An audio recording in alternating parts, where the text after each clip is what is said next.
bago magluto ng ulam, syempre guys. Guys, lagyan natin ng suka para hindi siya madaling matamis. Yung sinaing guys. Yan, hintayin na natin siya maluto guys. Tara guys, gisa na tayo. Syempre, ang bawang.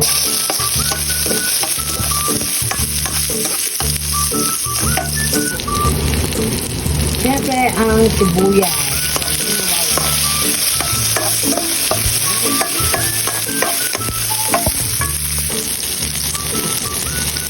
Syempre guys, ang kamatis na pampaganda ng kutis. Syempre guys. Tapos guys, ang karne para makain ng bata. Ang ampalaya.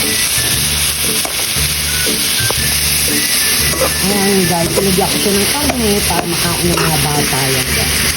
Ayan, igisa lang natin siya. Siyempre, ang patis guys, mga kakaalat. Yan.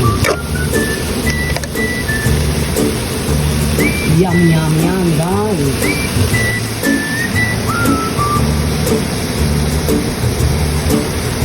Siyempre, guys, ang paminta. Siyempre. Nakakawala ng lasa. Yan, guys. Yan, yan, ha. Ayan guys, lagyan na natin ang palaya, siyempre. Diba? Ayan, masarap yan. Maraming ang palaya, ilagay natin. Ayan. Ayan.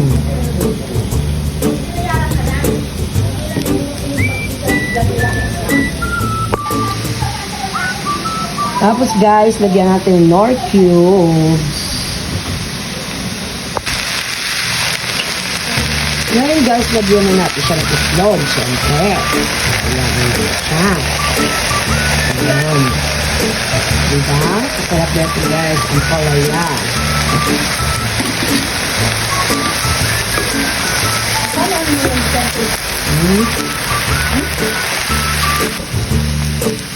Ayan na guys, goods na. Pwede na tayong kumain ng ampalaya.